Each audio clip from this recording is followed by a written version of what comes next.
Okay, if we can ask all the council to take their seats, there's about 2 minutes left before the 7 o'clock hour, and then we'll start the meeting.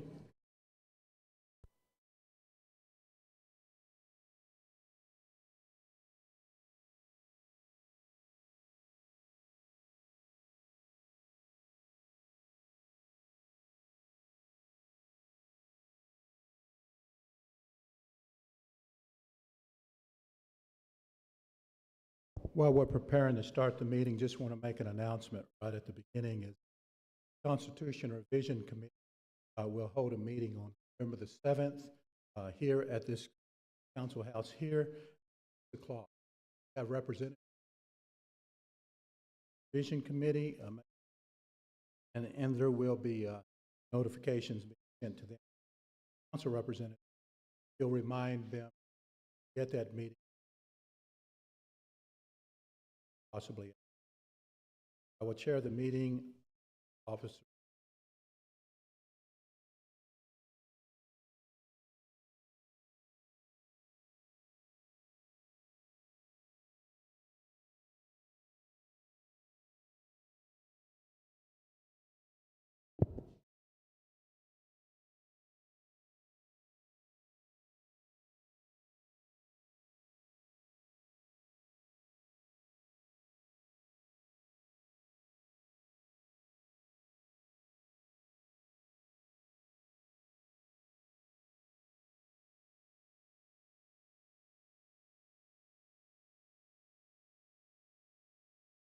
Okay, it just now turned 7 o'clock hour, so I call this General Council, the Seminole, Oklahoma meeting here at the Council House.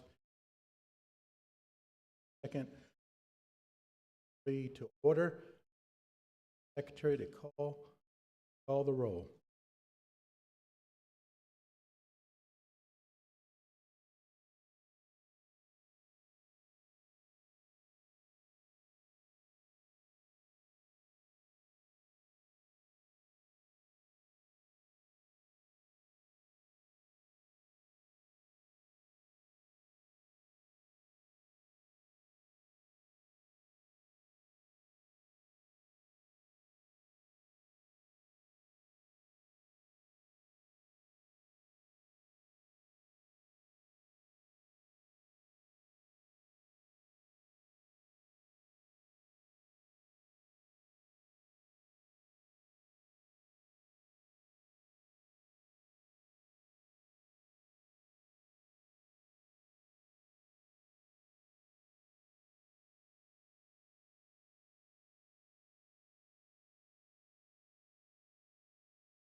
Here.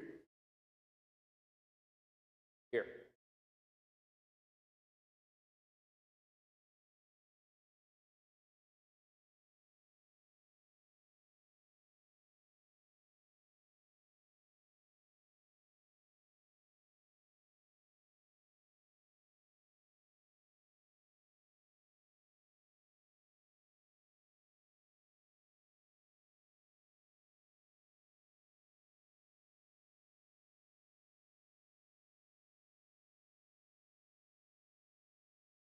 With a count of 22 present and 5 absent, I declare the quorum has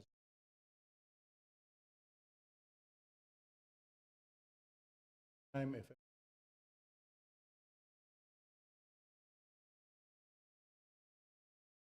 Etheridge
Thank you very much, and thank you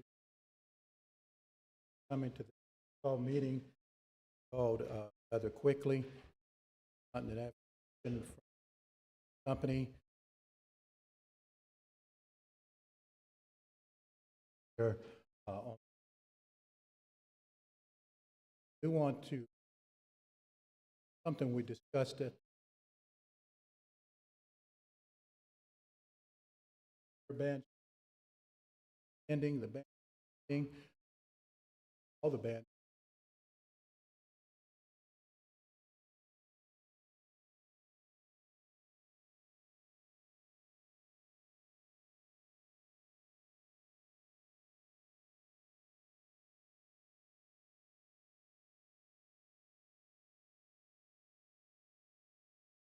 There are two areas of serious concern for the Seminole Nation. One would be obviously a detention center agreement with Seminole County. At the present time, we do not have one. We have one with Offusky County, and we have one with Pottawatomie County. Now, many of you understand the circumstances of the Seminole Nation not agreeing with Seminole County at the time. They had a sheriff that was in place that since has left the position, and some of the concerns of the tribal council on those issues with Seminole County not resolved or being resolved. We have a tribal member now who is actually the sheriff of Seminole County. We introduced him at the quarterly meeting, Mr. Louis. So what we want to do is to entertain other business, and this is where we would insert it, other business, 2 items at the end of the agenda. That item would be to address a detention center agreement with Seminole County. The other would be to address an educational grant with the USDA, United States Department of Agriculture, and our food distribution center. And that's a small grant as it may be, but it is an educational grant. And it's something that the director, Mr. Rex Haley, has desired to come before the council. And the reason that it's coming before you, there is a small match. It's about $2,000 in matching funds. So, of course, under our protocol, anything that requires a match comes before this council. So that is why we want to place that on the agenda under other business as well, so that it can be addressed and then it will be utilized within the food distribution program. Is there any objection to those 2 items to be added to tonight's special call meeting? Any objections? I see no objections, so at this time we will add those 2 items aforementioned at the end of the agenda.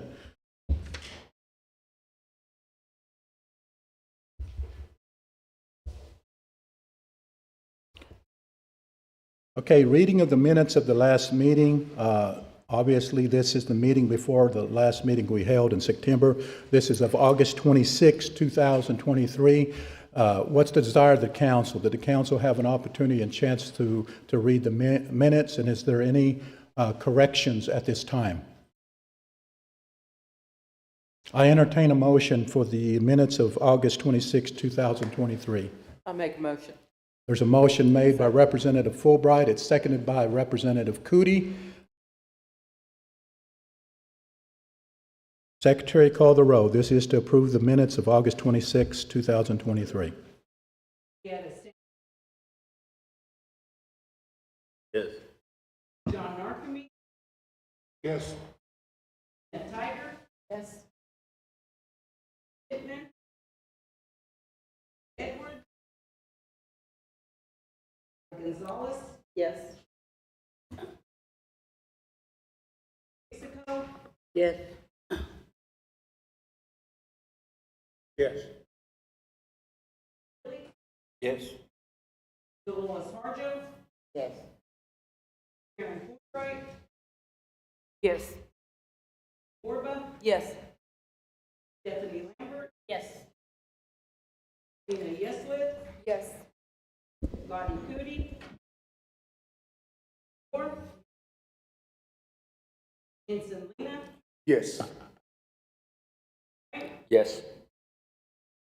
Thunder? Yes. Off? Yes. Catherine McCoy, Yes. Charlie Hill, Yes. Tommy Chucko, Danita Harjo, Yes. Willis Dethridge, Desiree Emerton.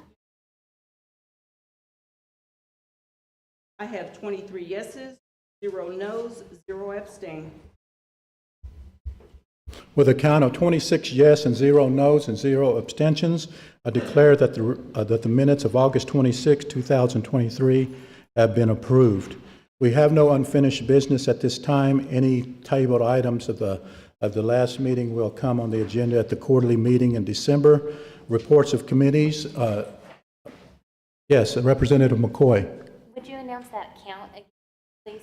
According to the account that was read, it was 2600. I know. 23? 3, Okay. 0, 0. Okay, correction, 2300. 2300.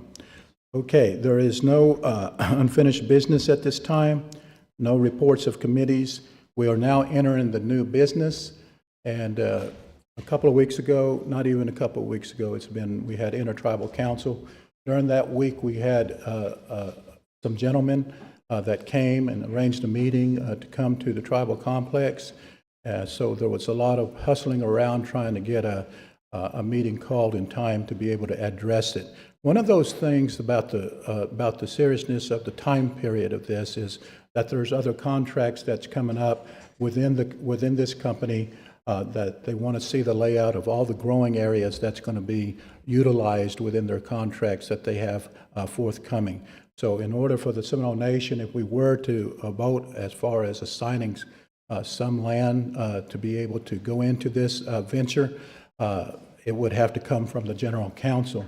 Had there not been any land involved, obviously, it would have been turned over to the Development Authority. But when land's involved, it comes to the governing body. So we thank you for being here this evening. And right now, under new business, we're going to have a tribal resolution. And it's not everything everybody wanted the resolution to say. But I want to express that the resolution is basically for the purpose of assigning that we want to assign a certain amount of acreage for such a venture. So we have TR 2023-81. If it gets to the floor, then we have the gentleman here, and they can explain and answer any questions that you may have. So we have a tribal resolution of the General Council of the Seminole Nation of Oklahoma authorizing the chief of the nation to enter into an agreement to use of certain tribally owned land for growing produce utilizing hydroponic growing methods. So that's the introduction of the resolution. I entertain a motion to that effect. I'll make a motion. There's a motion by Representative Fulbright, second by Representative Lambert of the Miccosukee Band. So it is now on the floor. And Assistant Chief, do we have a microphone that these gentlemen can use? Is it the one to my left? Okay. So what we're going to do right now, they do have, I believe, one of their engineers that's trying to come online. It'll be on the screen to your left, to my right. And it's through Microsoft Teams meeting capabilities. So it's a virtual tap into our system here. Adam, do we have them up yet? Okay, they are up. So I will turn it over to the visiting guest tonight. Obviously, you will recognize one of them. He came here a long time ago, didn't he, Wayne? It's been a while since Coach Switzer been before the council of the Seminole Nation. The last time he came, he was, I think, pushing something like a gaming or bingo project. Unfortunately, we didn't go with it at that time, or we'd be already up in Norman or Oklahoma City. That was before IGRA was actually done in '88. Representative Shaw. I'm wondering if we can discuss this in public for the simple reason I'm going to have this one sheet that's attached here. Notice, important notice, says no further distribution is allowed without prior written consent of Valley Greenhouses. Well, this is our public, and it's not specific in who we can share it with and who we cannot share it with. My band, I feel that, you know, we'd be doing our people Is that similar to a non-disclosure agreement? Is that what it's kind of speaking about? Important, it said no further distribution allowed without the prior written consent of Valley Greenhouses. Well, one thing about it is when they send us the information, those information, you know, is put into your packet. So therefore, if they send us the information, we send it out to the governing body to take a look at it.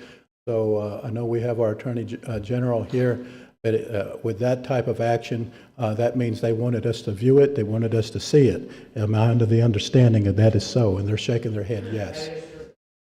Well, the reason I'm asking, we don't have written prior.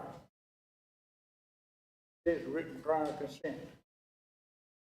I'm not trying to be out of line, but the thing is, they wouldn't have put this in here unless they felt they needed protection from something and presented it to us in this manner. A lot of times, non-disclosure agreements are written to be able to not disclose anything until an agreement can be made with both parties, and I'm sure that's probably close to what this is about. But if it's a written consent, what we can do we have a copy of that? Do we have a copy of that? What he's reading? And to satisfy the council, there is a solution. As many of you have known me to try to always find an easier way to resolve situations.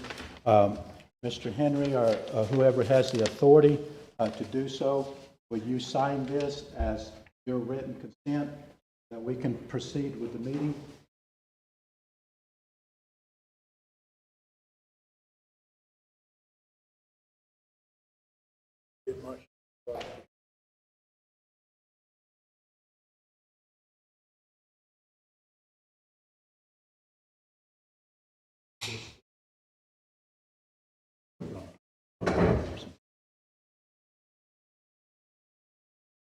Is that acceptable? Is there any objection to that? This will fulfill the concern, I believe, as far as written consent. And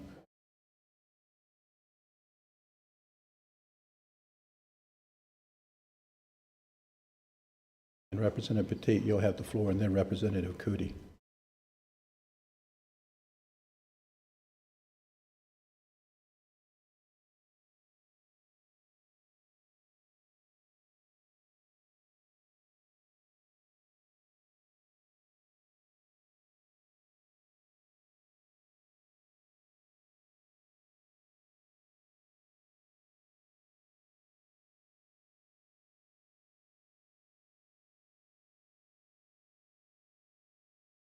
I appreciate that, sir. This acts as a legal written consent for disclosure for Valley Greenhouses to the Seminole Nation General Council, Valley Greenhouses. And his name is signed, but it's like a doctor's signature. I don't want to try to repeat it. But it's there. I see Representative Petit, then Representative Cootie in that order. Now that we've received this tonight, I think it will be best that we table this motion and take it back to our bands now that we have the opportunity and agreement with these gentlemen that we can now discuss this with our band. Because they're the ones who give us the authority to vote on this resolution. You know, a lot of times what takes place in such situations like this is technicalities, and we as a tribal council in the elected governing body of the Seminole Nation, obviously, so are you saying that you didn't discuss it with your bands because of that particular written piece of paper? We had a group of band chiefs here. This particular issue did not come up at the band chiefs meeting. We have guests here today. I think, what are you asking, Mr. Petit, exactly? Well, I asked the General Counsel Secretary for that written authorization that was in this page 8 of this document we received. Don't not have the date here. Representative Shaw had this in paragraphs 1, 2, and 3 indicate that this is proprietary information, and there's also proprietary information in Valley Greenhouses prospectus provided to us. I wanted to be cautious before we discuss this matter too, as well as what he's. Yeah, I'll ask the Attorney General, because I didn't hear any other motion. The gentlemen are here today. They signed a written consent. In the letter of the law of what Mr. Petit is bringing up, is that something that the council should be concerned about this evening? And I understand taking things back to your band and discussing it with them. Sure. As to the disclosure, they sent this to you as intended recipients of this information. You are the intended recipients of this information, as well as your bands. So there is no legal issue as far as you discussing it amongst yourself or with your bands. Obviously, they signed today, but I don't see any issue with them presenting here today either. So, but as to the matter of disclosure, it's not an issue. We are the intended recipients, or you are the intended recipients as the people of the Seminole Nation. Thank you, Josh. So, Chair. You still have the floor. As our Attorney General, so would you advise this council to continue discussion of this proprietary information in open public? Would you stand and rise and state what you just said, and say it where we can hear you? Okay, as the Attorney General for the Seminole Council, would you advise this council to continue discussion of this proprietary information which they provided? I would say that I have no concerns about any liability for the tribe from discussing this matter with your band members or here at the Seminole Council. In other words, I'm not worried about this. What you discuss is up to the general counsel, not up to me. But as far as liability or legal issues with this discussion, I don't see it. Okay, but I think what I was trying to get to was, now this information needs to be taken back to the band so they can direct us how to vote. Correct. Now that we've received the written authorization that this can be disclosed to them, because it contains proprietary information that, we should respect that on their behalf. But now that we have the written authorization, which wasn't provided to us previously, now we can discuss that with their bands and be directed on how to vote. Well, the written authorization, as he just stated, was when they sent it out to us, it reached the intended audience that it was sent out to, and therefore he doesn't see any issue with it from our legal counsel. I can understand what you're saying, Representative Petit. Representative Cootie? I'll yield the floor.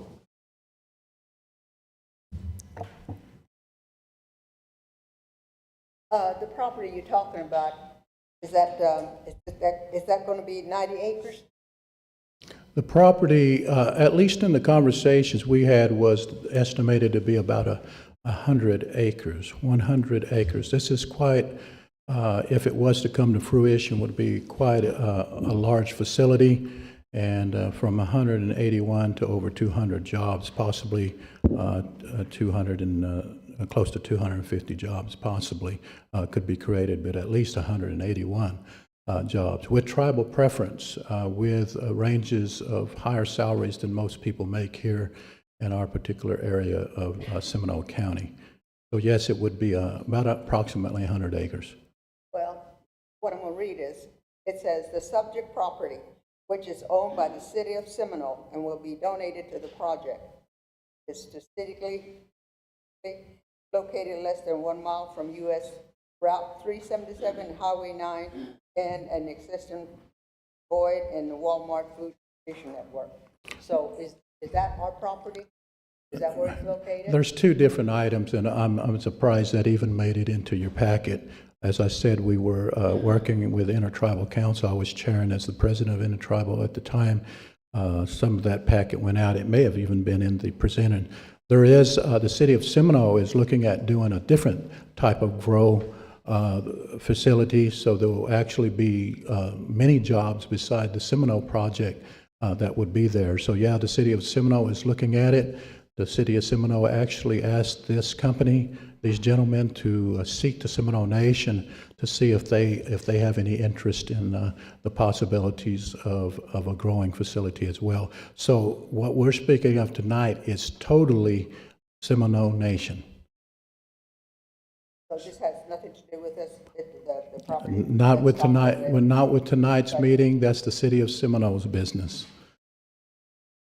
And I apologize that it even got into the packet, but if it created confusion, that's where the apology is addressed. Well, I didn't see anything that said pertaining to.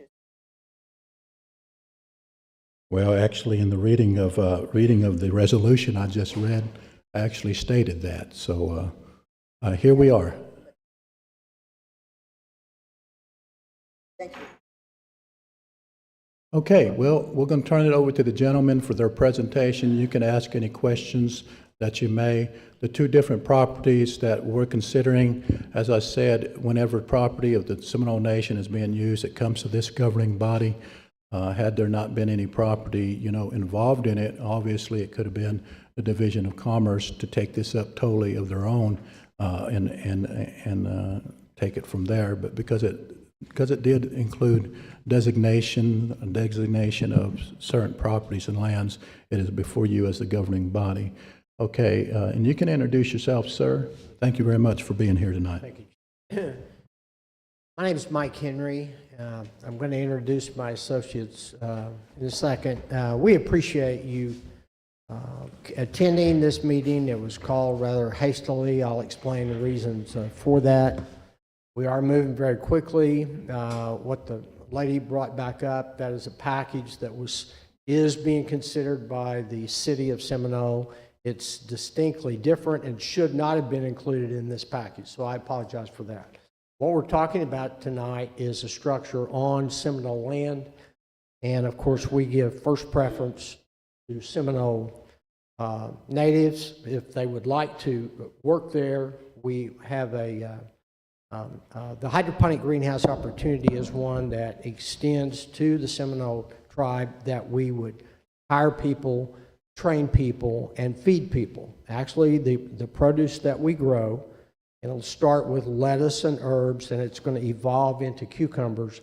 A portion of all this is made available at no charge to the tribe for distribution to their people. So we're very happy to do that, and we're doing it. Hydroponic farming is something that you may be vaguely familiar with. We tried to explain a little bit there. It is the coming thing, honestly. If you've ever grown tomatoes in Oklahoma, you realize that July and August you have a lot of tomatoes and you don't have any tomatoes the rest of the year. Well, in hydroponic farming, that's enclosed. You have many, many harvests a year. And so all of the temperature can be ideally controlled, all the climate, to where it's optimum conditions to produce this product. So it is something that's done on an X amount of land, and it's done month in, month out that we have the harvest. So that's where we get the yield that we do. So we are talking about putting a hydroponic facility on the Seminole land. It would start out to be lettuce and herbs. We have that already sold, and we have 10-year offtake agreements that it's already purchased by Walmart and Cisco and Costco and Meijer, Kroger. These people are screaming for this product. It's already sold before it's planted. So that creates a wonderful opportunity. Once that's complete, we would like to put a cucumber facility on the same land. That, believe it or not, is 100 acres. And it, like the chief said, on the 22 acres that we are proposing for the lettuce and herbs, that will employ 250 people and an average salary of $50,000. So with these kind of money, we can attract people not only from the tribe itself, but from all over to do that. And listen, these are great jobs. These are jobs in air-conditioned venues, in pods, and where you're running around with largely a cell phone, checking humidity and temperature and what have you. So they're great jobs. It's a great opportunity. We look forward to this. We have a presentation tonight, I hope, from our partner who is in Oslo, Norway. And he was having a little bit of trouble connecting. He tried desperately to be here. He couldn't make it. I hope he's connected. He's trying to be connected. But before we do that, I do want to introduce the people. And then also on the screen, you see this gentleman saying there, that is Jason Stone. He is our financial analyst that prepared all of the numbers that you see before you. So Jason is going to give you a brief overview. Before he does, I'd like to introduce the other members of our team. Robbie Ruminer is here. He has joined our team. He's kind of from this area. Many of you may know Robbie. We can't tell you how excited we are to have Robbie on our team. You know, to his right is Shane Henry. He happens to be my son. He is our legal counsel, and he's the one that entered into that, and his mother and I are very proud of him. And then we have somebody that you may know. And this is a guy that I've been in business with since 1978. And normally, we do sports deals. But being this coach, he gets flooded with opportunities. And he got an opportunity one day. He always sends them to me to take a look at. And he sent this to me and with a note that, Mike, I would really like to do this because I think we could employ people in my state of Oklahoma. And I'm not interested in doing anything cannabis related, but this is the kind of stuff that is going to be grown and on our dinner table. And that's very important to me. So that's the reason that he and I are in this, and we would not be in this were it not for him. And you know, Sooner fans, he has a lot of names, you know. His grandkids call him Grumpy. We don't know why that, you know. But, you know, Sooner fans across the country call him the King. Ladies and gentlemen, Barry Switzer is in the house. We appreciate him being here. Thanks for being here, Kate. Now,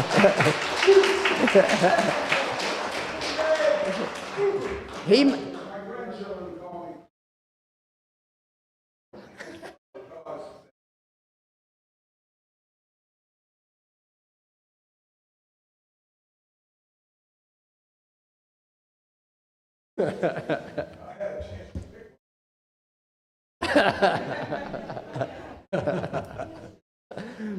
Well, that's great, and maybe we're going to have time when we get through here for some pictures. If you talk real nice, I bet coaches do that. We were at a barbecue restaurant in town here, and he probably took 100 pictures in there. That was quite a deal. So we're glad for Barry to be here. By the way, my doctor, I just had a stent put in, Dr. John Randolph, is also from Seminole. So we're proud of him. And thank you, people, for being here. With that, I'm going to introduce Jason Stone. Jason is our analyst. He will give you an overview of the financial opportunity, and then we'll close this and talk about an investment opportunity if, in fact, the tribe is interested. So, Jason?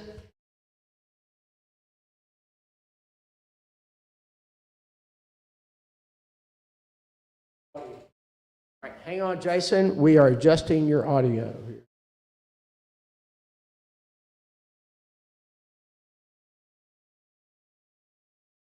Give us a test, Jason. Can you hear us, by the way?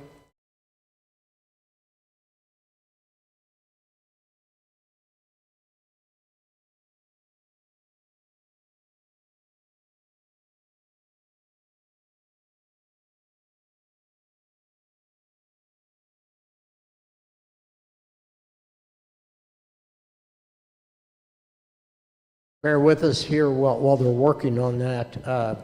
Jason is from Atlanta, and our other partner, Jacob Bartlett, I hope he's able to tap in. He is in Oslo, Norway tonight.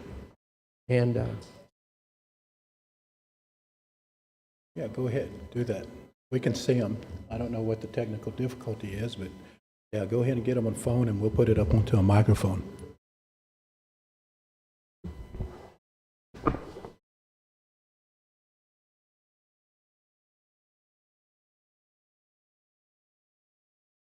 Tell him he's muted on his end.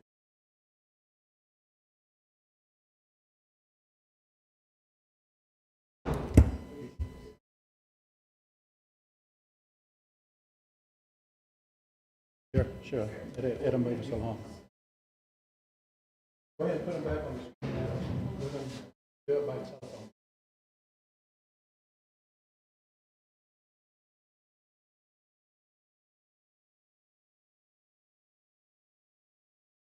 Will be by telephone.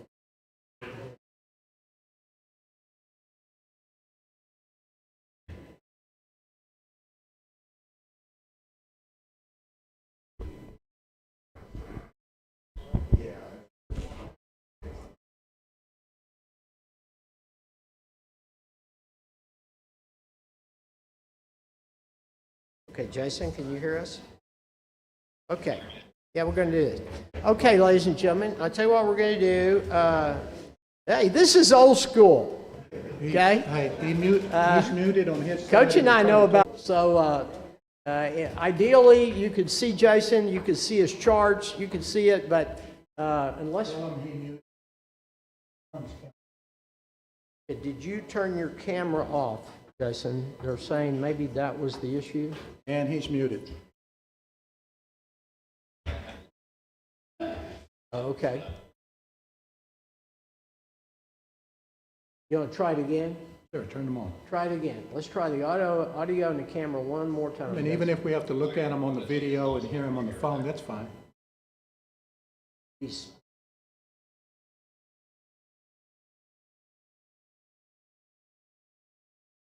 Okay, now we see you.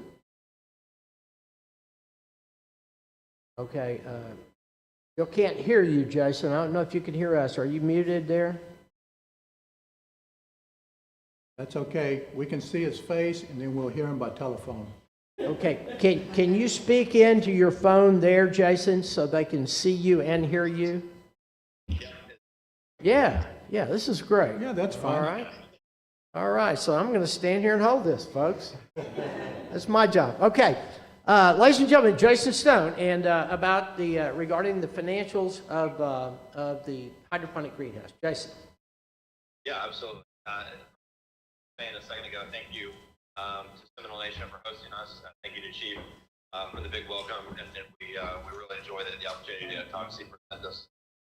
As Mike said, very exciting opportunity to everyone that we can. So, I think as Mike touched on, when we looked at this problem, Jacob and Coach Switzer and their team came to me.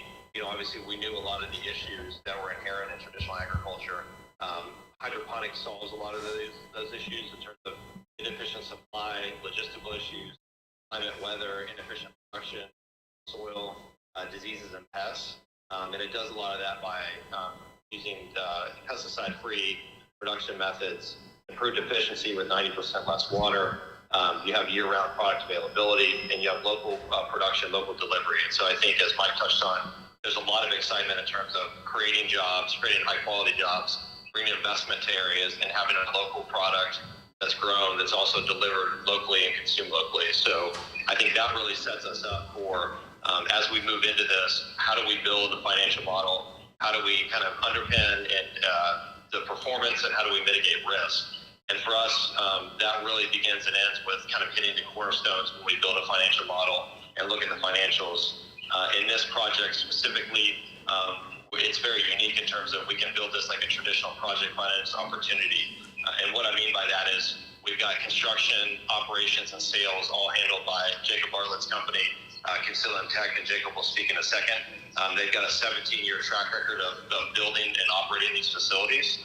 So I think that helps us tick the boxes on what does it cost to build a facility, what is the time that it takes, what are some of the risks involved.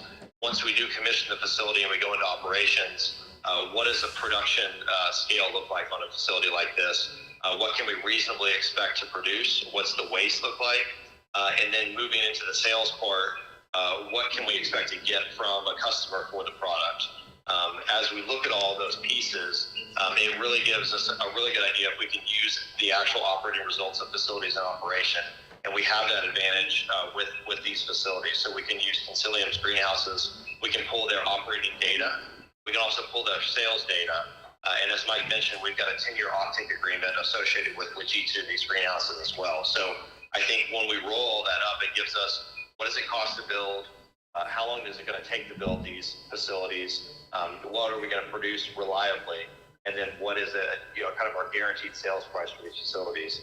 And then as we build out our financial models, a model is always a model, right? But that gives us a much more realistic returns that we can kind of benchmark what these facilities will return to an investor, and in terms of looking at debt on a facility, what we know we can cover in terms of loans as well.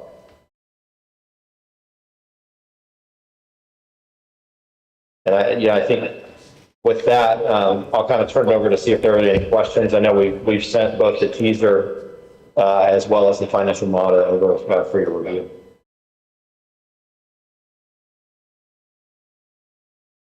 Were you able to hear the first part of that at all?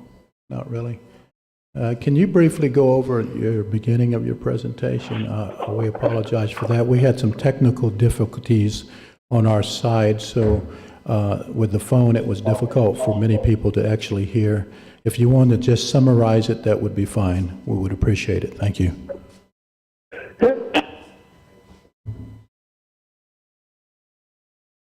Mike, can you guys hear me? Yes. Yes. Okay. What we've asked, they had some difficulty, Jason, really hearing the first part. So if you could maybe summarize what you said in the last 10 minutes, maybe in a couple of minutes, and Sure. now that it's Sure. coming out on the speaker, that would be helpful. Yeah, absolutely. Can you hear me a little better now? I'll just plug these headphones in. Yes, sir. Okay. So what I was saying was, and apologize if some of this is obviously duplicated, but when we look at these projects, we really try to make sure that we're solving for construction and construction costs and having a reliable construction partner, an operating partner, someone that is proven to be able to operate these facilities. How are we going to sell the product? And as we kind of put all those together with this facility, we've got a proven construction partner that's got a 17-year track record. We've got facilities they've operated that they've constructed. We've got updated bids for this project so we can reliably kind of project what's it going to cost to build a facility like this. On the operations side, we've actually pulled data from facilities in operation by Concilium, and Jacob will speak to some of that here in a second. So we can use operating data of actual facilities in operation to put into our models. So that shows us, what does it cost to operate, as well as what can we reliably produce. And then on the sales side, we've got existing purchase orders and a 10-year offtake agreement with Walmart and moving forward with Costco as well. So we know what kind of revenue is going to come in from the sale of the product. So I think when we roll all that together in a financial model, it makes it much more accurate than us kind of projecting and forecasting some of these things. We're actually using hard data and updated data to pinpoint the cost, the production cost to build, production costs, and then the revenue for that product to generate much more reliable returns for investors.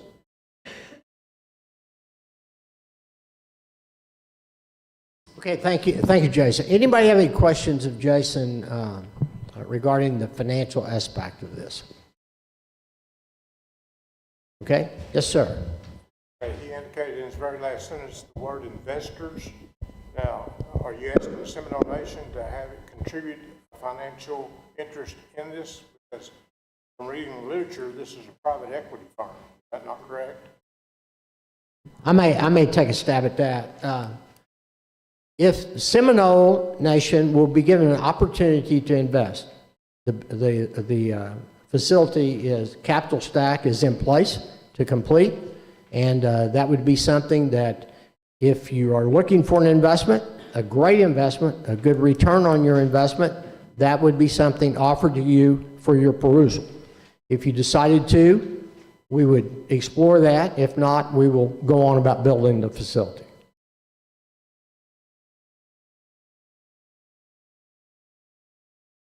Any other questions? I saw Representative Lena, then I saw Representative Dethridge. Okay, thank you again for being here. Our question is, you mentioned numbers that's seen before us, so we haven't seen the numbers, and I was wondering where can we find them on this proposal? Jason? Can you hear us, Jason? Yeah.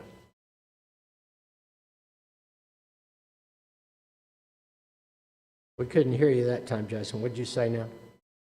That I couldn't hear but I can hear you. Yes, he was looking for the numbers. Do you have a slide for that, or are they included in this brochure, or what? I do, yeah. They're throughout the teaser. Which numbers? Here, I'll put this up on the screen. Yeah. We can. Let me share this. Let me know if this comes up on the screen. Yeah, that comes up. And I think it is in your package there as well, but that gives you a financial overview, sir, of the financial side. Yeah, okay. As we look at that, are there any questions specifically on that? Great opportunity, great investment. We're excited about it, so.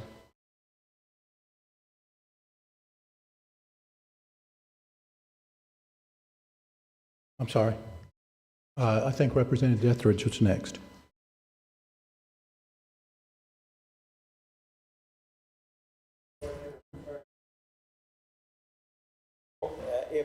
If this legislation is approved this evening, are we giving you full permission, or will the general counsel have another opportunity to say where the site will be located? I think you have a couple of choices and maps there. We only have really two real true locations that this type of a project could be located on. One would be the Phillips property. The other would be the Self property over there south of Miccosukee Mission, to one another, that we would be able to do it. And again, who is going to make that determination as to where the site will be located? I think the council gives the authority for those sites. We would still have to visit those sites. They would have to visit the sites and say whether, you know, this is more practical for this type of facility or not. I think probably they have, if we needed to call a special call meeting for the choice of one of the properties or not, then we could actually do that. If the council needed that. I think what the council would actually need tonight, though, is if you would give the chief the opportunity to be able to take a look at the properties that you have in your hand and say, would this be agreeable amongst the council to potentially move in that direction. It's the last whereas on this resolution. Is now therefore be it resolved that the General Council of the Seminole Nation of Oklahoma does hereby authorize the Chief of the Seminole Nation to enter into a contract with Valley Greenhouse for the construction of a hydroponics facility on the subject property and execute all documents required to fulfill the contract. We don't know where the subject property is. That's what I'm asking now. Do you not have the maps? There's two locations. Yes. But I don't feel comfortable about giving you the authority to choose one of those locations. So will this come back to the council if this is approved this evening? You know, I'm so surprised that so many people feel so uncomfortable with the chief of the Seminole Nation and the matter and the way that we've led over the last 2 years. But indeed, if we would have to do this and come back and call a special call meeting, we would do so. Next question. Other than the land, what other obligations will the nation be responsible for? No matter where we locate this project, there will have to be some infrastructure, electrical, water, sewage, all of those things. Are we going to be responsible for that? Now, and the last question or concern I have is, will the nation retain ownership of the land, or will the nation sell the land to Valley Greenhouse Incorporated? Obviously, they're coming to the Seminoles, and we would never give up our sovereign right to any lands that we have. And they know that, and they would understand that. As far as infrastructure, sir, you'll have to answer that question. Yeah, it might be a good time. Is Jacob on the line? I don't know if they can both be on the line at the same time. Jason, can you hear? He's on mic. Let's see if I'm we can on. hear him. I think he's... Okay, he's on. Can you hear me? Yeah, we can hear you. Okay, great. Let me introduce. This is Jacob Bartlett. Jacob is the CEO of Concilium Tech. He has built greenhouses, hydroponic greenhouses all over the world. China, Russia, Canada, all over the United States. He right now is in Norway on greenhouse business. And he actually builds the greenhouses. He oversees the operation, and more importantly, he does all of the sales networking with all of the major suppliers that you currently buy produce from. That's Walmart, Costco, Meijer, Kroger. It literally goes down the line.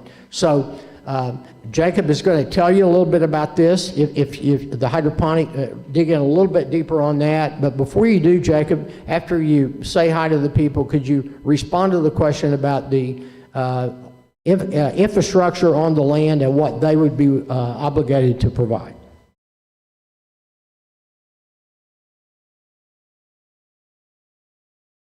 Jacob?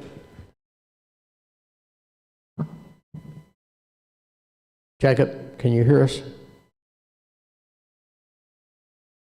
Modern technology, Coach. You know, we had these ring-up phones. You'd punch your nickel in. Oslo, okay. All right. Can you hear me?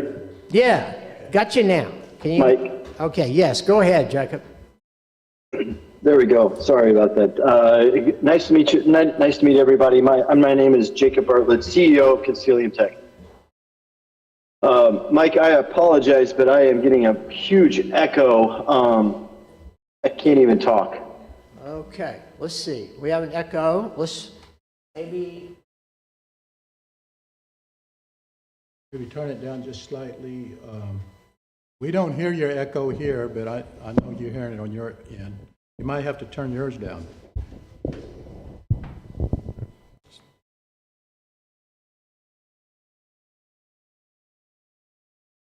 hung it up. Try again, sir. Can you try again, Jacob?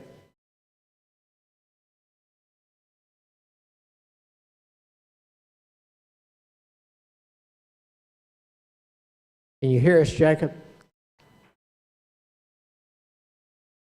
Okay.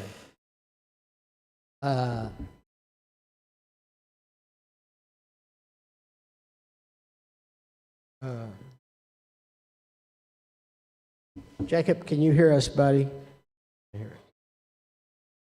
Tough. Sorry, folks.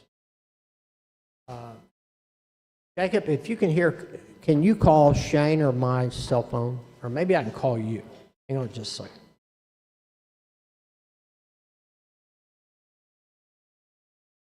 I think it's 3 o'clock in the morning in Oslo, so maybe that's a problem.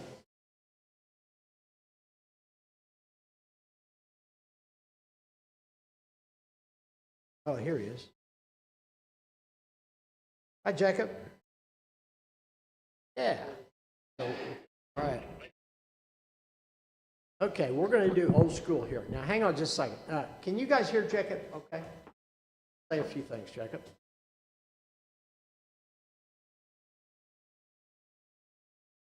Okay. All right, I'm going to turn, hang on now. Hang on, I'm going to get, all right. Now, all right, Jacob, try it again, buddy. Oh, can you guys hear me? Barely, they say. Okay. Is it, this is on, isn't it? Yeah, this is on. Okay. All right, Jacob, just kind of speak up, and there's a lot of people in here, and so kind of speak up, and we'll try that. Now, what's that? Oh, here we go. All right, try this. That's why he's chief. Try that, Jacob. Okay. Can you guys hear me now? We can. We can. Oh, there we go. Well, that's a lot better. I'm not listening to myself talk, so otherwise I'll be talking in circles all night, I guess. It's nice to meet everyone. I apologize I couldn't be there this afternoon, or this afternoon your time. It's almost 3 o'clock my time. But Mike, I apologize. I could not hear the question that you directed my way. Yeah, the question was, if we move in on the land out there to build the facility, what would we look to the tribe to provide in the way of infrastructure? So really nothing. Right now, the 3 phases running across that road, we would just need access to either city water or well water, and we would just need access to municipal or letting us put in a septic system. Okay. Okay. He said that we would be responsible for furnishing water, whether it be by well or by city water. Is that what I heard? Okay. That satisfies that question. But again, Miko, this last whereas, now therefore be it resolved that the General Council of the Seminole Nation of Oklahoma hereby authorizes the Chief of the Seminole Nation to enter into a contract.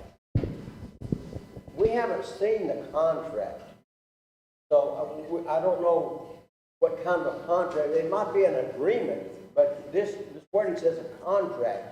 And I thought tonight we were going to authorize, the council was going to say, yes, we'll let you have 90 acres of Seminole land somewhere. I thought that's what we were going to do this evening. Now, the last whereas is basically saying that you're going to enter into a contract with Valley Greenhouse for the construction of a hydroponics facility on the subject property. So that's my concern, that's our band's concern, and I'm thinking it's probably a lot of bands' concerns. Well, you know, right there, I think it's a terminology speaking. I didn't personally write that term contract in. Obviously, it would be an agreement for land usage of the whatever land that we would assign for a project of this type. Just for clarification purposes of what the gentleman said on the phone, it was access to water, access to potential sewage, whether it be a septic system or something or another. And it seemed like to me, if I heard him right, he didn't say we necessarily had to place the septic system in. He said that there would, if we have access to city waste management, that would be fine as well. I think the Phillips property has access to both of those needs. I would suggest actually in this type of a grow that a well is actually better. That way you don't have to deal with the chlorine and the treated water already. That's correct. You don't have to burn it off and all that stuff. You actually are taking it directly from the aquifer, which we have an advantage over a lot of areas here in Seminole County within the exterior boundaries of our reservation, because we have an aquifer right underneath us, one of the largest in the Midwest. As far as anything that wanted to be amended in that, this is what I would encourage the council to do. If they want to amend some language in that, don't let that be a total obstacle on moving forward. If that's what the council deems to do, we can make those changes right here. You're legislators, and you can make those types of amendments to any resolution that might be before you. Representative McCoy. Chair, can you show me, if I've overlooked it, where is the language that says that there'll be a tribal preference on hiring? That in that contract or agreement, or where is that found in black and white? Well, I know in the meeting that's what we discussed, and as I said, and you were at Intertribal Council, we was trying to be able to meet the deadline of their proposed contract with Costco, I believe that's due in December, and they wanted to designate their growing areas that would be facilities that would be built to be able to provide the product for that facility, for that particular contract. So if it's not in there, we can insert it in there. I know the Attorney General, as they was drafting this, I would probably chose a lot of different words. Had we not had it, busy with Intertribal Council, I think I would have had that opportunity to do so. But anyway, we can change whatever language. You are the legislators of the Seminole Nation of Oklahoma. If you want to make an amendment to those particular things of concern, we can do that right now. I entertain a motion to amend it to the language that's satisfactory to the concerns that was made, just for the resolution point. Or you can come up with a brand new verbal resolution if that's what you want, that has those things fitted in there. Okay, any other questions why Representative Detheridge is busy? Representative, was there someone I didn't call on that I'm overlooking? I see Representative Hill's hand. Representative Hill?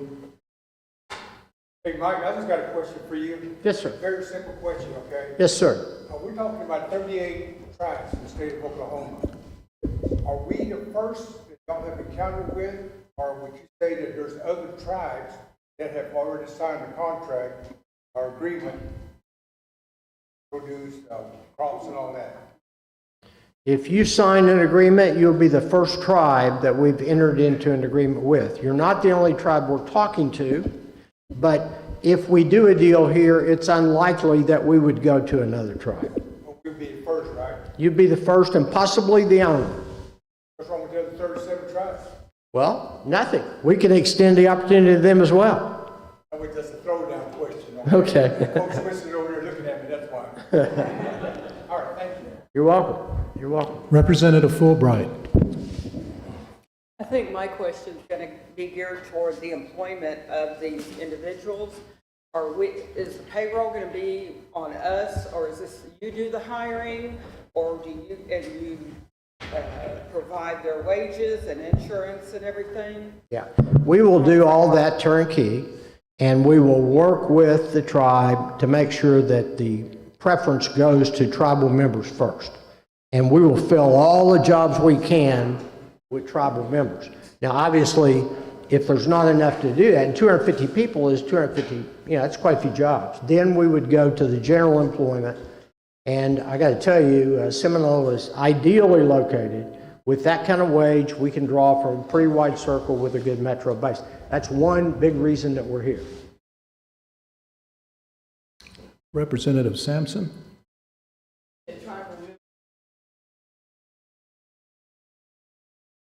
You said tribal members?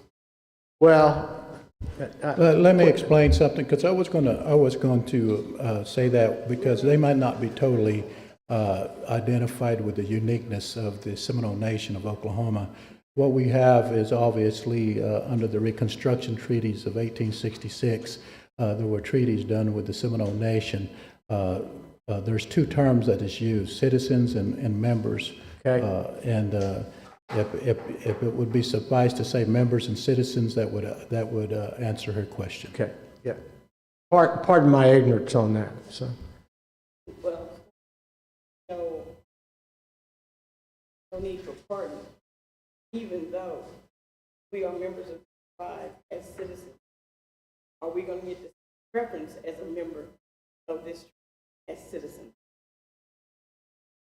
Okay, not to confuse the matter, she's saying we have a certified enrollment of 14 bands. Would all the 14 bands be drawn from that are? Yes. Okay. Yes. That kind of clears it up. Yes, ma'am. Representative Shaw. Excuse my ignorance, but under our laws, does it not say that any companies that we do business with, we own 51%? Or would we be breaking our laws? I guess that'd be more of a question for AG. Can you quote the code that's found in? No, I can't quote it, but I know I've been. Can you around. share the title that's in? Always under send-off, I know what the 51%. Well, this I figure that goes across the nation, not just for one entity in this nation. I'm asking that question. We're not supposed to be 1% owners in it. But really, the quick answer is no, but I'll let the Attorney General answer. Mr. Shaw, you're referencing a portion of the old LLC code. That is no longer the law of the Seminole Nation. We do not have to do business only with corporations owned 51% by the Seminole Nation. So the answer is no. Chief, I might say very quickly to the gentleman, this project of 7 3.1 acre pods is 21 plus acres under one roof, okay? It cost $106 million to build, and we are providing the entire $106 million. Now, you'd be given an opportunity to invest in that, but that's certainly not mandatory. If you say no, we're writing a check for $106 million. Representative Shaw, Representative Shaw, I know with your situation there, do you yield the floor? Do you yield the floor? Okay, thank you, Representative Shaw. Representative Dethridge.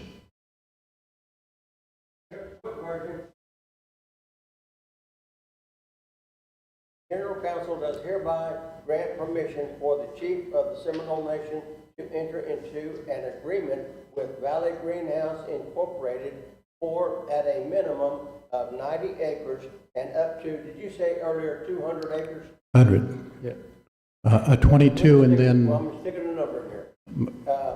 And up to 200 acres for the potential hydroponics facility to be located on the subject property within the reservation property of the Seminole Nation of Oklahoma.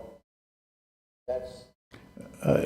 If you're asking for an amendment to the resolution that was written, that's an amendment. Is there a second to that amendment? Is there any objection to that amendment? It's a little cleaner language, I think. Thank you, Representative Dethridge, for that. Is there any objection? If there's no objection, we'll insert that into the resolution. Representative McCoy. Does the Attorney General, did you hear what he said and you're okay with that language? I'd rather hear it from you. That the language is clear, there's no... Actually... This is a political matter. I have no legal opinion on that. But political matter for you guys to decide. It's just drawing up a resolution. I just want to make sure it's worded correctly, because sometimes when we word things and we vote on things and approve them, it messes up a whole bunch of stuff. So that's why I was just asking for clarification on that. Yeah, there was already agreement to for that purpose. Are you objecting? Okay, if you're not objecting, then there's not necessary to take it to the vote. We're going to insert that into the resolution. Are there any objections? Once again, what was read by Representative Dethridge of the Tasiga-Harjo ban. If not, for clarification purposes, would you do that, Representative Dethridge? The General Counsel does hereby grant permission for the chief of the Seminole Nation of Oklahoma to enter into an agreement with Valley Greenhouse Incorporated for at a minimum of 90 acres and up to 200 acres for the potential hydroponics facility to be located on the subject property within the reservation property of the Seminole Nation of Oklahoma. That's what I come up with. Okay, there was no objections to that. That will be inserted. Okay, any other questions?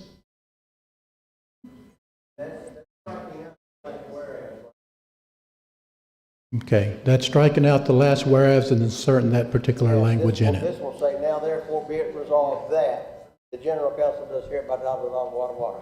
Okay, we understand. Okay. Chief, it's Valley Greenhouse LLC, not incorporated. Okay, Yes, sir. yeah. With that correction of Valley Greenhouse, it's LLC, okay? With that correction, instead of incorporated, LLC. Representative Sampson. Yes. How long is this project to be? Is there a limit time? 10 years? 5 years? As long as people are going to eat cucumbers and lettuce and herbs. Say the land stop yielding, then what happens? It's hydroponic. I know what you're saying, Yeah. but those things stop too. There is no intended end to this. Okay. Yeah.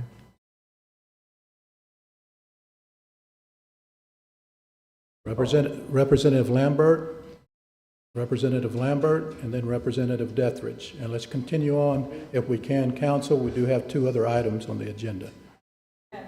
Will this affect our application? That's an Attorney General question. Will it affect? Will this in any way affect our application for trust? It should not. I see no reason why it would impact our application for trust. No. That's correct. No impact on that at all. Okay, thank you, Attorney General. Representative Fulbright. Oh, wait, I had Representative Dethridge, Representative Fulbright, then Representative Yesleth. Okay, Representative Dethridge, and then Representative Fulbright. I'm going to change this wording real quickly. It's going to say, the General Counsel does hereby grant permission for the chief of the Seminole Nation to to enter into a non-binding agreement with Valley Greenhouse LLC. The rest remains the same. Non-binding agreement. I don't know what that means, but it sounded good. I mean, I think the first one was already accepted. There was no changes to it. There was no one that objected to the first language. The Attorney General said that it was fine as well. So continuing to change the language along the way after it had already been accepted with no objections, that's where we're at the first one. Thank you, though, for your input there. I think we was at Representative Fulbright, then Representative Yetzleth. Representative Borba. Yes, Chair. I believe that the elected general council members of this tribe need to be on the council floor. We have a person that's sitting on the floor that does not have permission. That is true, sir. We appreciate That would have been me, sir. Sir, you have no permission to speak on the council floor. I'm the chief. That is fine. There is no band chief seated on this council unless they're I'm just acknowledged. telling you that a real Seminole is a black man. Protesters, I'm Reggie Knighton. You remember Reggie Knighton from Burke Chevrolet? All right, Mr. Knight, we thank you for attending. Going down with us, I got to speak on behalf. Sir, You got, I'll go. sir, right now, under the law, Seminole from the 14th century. sir, under the laws of the Seminole Nation, if there's someone that, Arrested. What are you going to do, arrest me for being? no, we ask you to, Y'all need to wake up and let's join together and be one. We're going- The treaty says we are one. Sir. I'm tired of being abused. I really Sir. am. So having that, God bless y'all, I love y'all for who we are, but don't continue. Representative Pittman, would you advise your band chief that he's on the council floor illegally, and it was brought up as a concern by a legal duly appointed representative? Sir, quit propaganding, quit sensationalism, quit conjecturing, please. Please, sir, please adhere to the Seminole Nation laws. Sir, if you continue, I know what you're trying to do, but please, Light Horse Chief.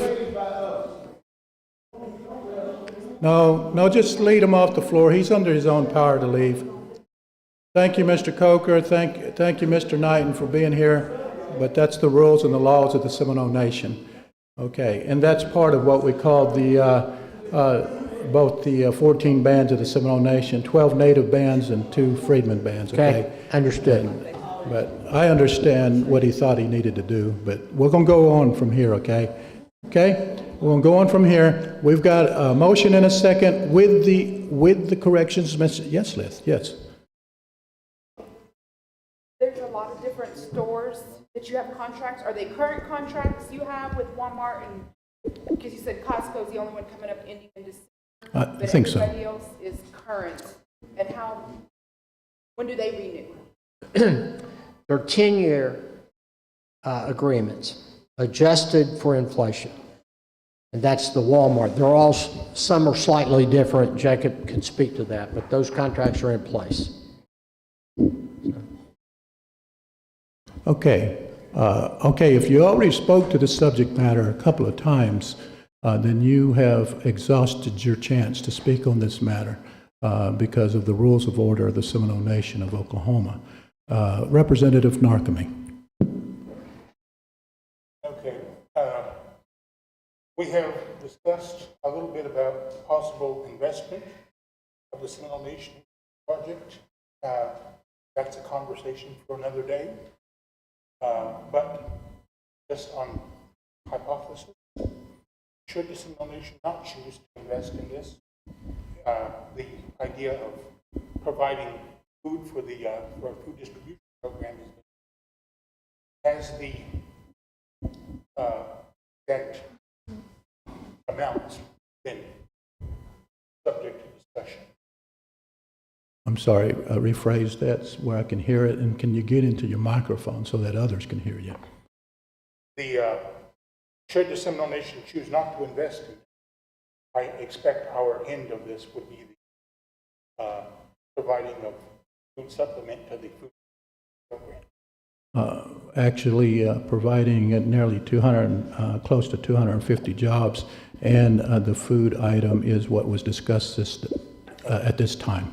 Has a roundabout number been discussed about how much food would be provided to? I don't know that food distribution was actually mentioned. He said to Supplement the citizens and members of the Seminole Nation. Supplement to the members. Has a roundabout number been discussed? I don't know the answer to that. Mr. Henry, you might be able to expound on that. Jacob, are you still here? I think you have a great response. Yeah. This is Jacob will respond to your question, sir. Can you, Mike, I couldn't hear. Can you tell me the? Sir, can you hear the chairman? Can you hear me? Sir, can you hear me? Yes. Okay, what the question is the mention of food being provided for the members and citizens of the Seminole Nation. What are we talking about here? Is there, obviously there has to be a limit to everything, but is that, 10,000 pounds of food, 10 pounds of potatoes, or, I'm just kidding. What we're accustomed to, and what we've done with other projects is usually we give between 5% and 7% of total poundage of the facility to the nation. So you could expect between 5 and 7% of the total volume of the facility. All right, thank you. That answers your question. Thank you, Representative Narcomi. We're back to the original motion with the addendum that was made by the Tesiga-Harjo Band, Representative Deathridge, and you already spoke more than twice on the subject matter. For the sake of continuing on with our council meeting with the other two subjects that are important as well. Have you spoke how many times, Ms. Once? Okay, then I call upon you for your second time. Representative Fulbright. Okay, calling for question. And this is the resolution that you have before you with the addendum that was made by Representative Deathridge of the Tesiga-Harjo Band. So question has been called, and this is basically at a minimum of 90 acres up to 200 acres of land usage for a project of this type. Okay? Okay, everybody understand? Okay. Secretary, call the roll. Leanna Sampson. No. Anthony Conley. John Narcomi. Yes. Rena Tiger. Yes. Deja Pittman. No. Gary Edwards. Ida Gonzalez. Yes. Nancy Bixico. Yes. Leon Petit. No. Joseph Billy. Lois Harjo. Karen Fulbright. Yes. Ann Borba. Yes. Stephanie Lambert. Yes. Tina Yesleth. Yes. Buddy Cootie. Marilyn Moore. Vincent Lena. Yes. David Frank. Yes. Tiffany Thunder. No. Shaw. No. Catherine McCoy. Charlie Hill. No. Tommy Chupko. Danita Harjo. No. Phyllis Deathridge. Desiree Emerton. I have 10 yeses, 15 noes, 0 abstain. Okay, with a count of 10 yes, 15 no, and 0 abstentions, I consider that measure to TR 2023-81 to have failed. Gentlemen, we thank you for your time this evening. And we're going to go on with the business of the Seminole Nation at this time. We have two more items on Thank that, you, Jacob. on the agenda.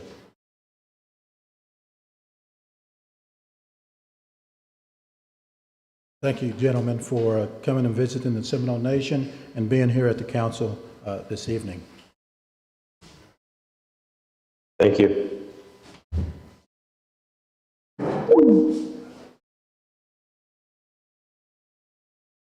Thank you, Mr. Switzer, as well. Thank you.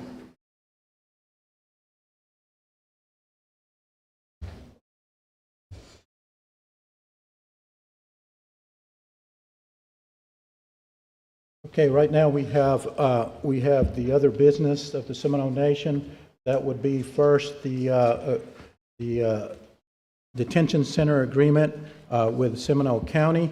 We have Chief Coker here to come up at the time and go ahead and use that microphone over to my left, Chief Coker.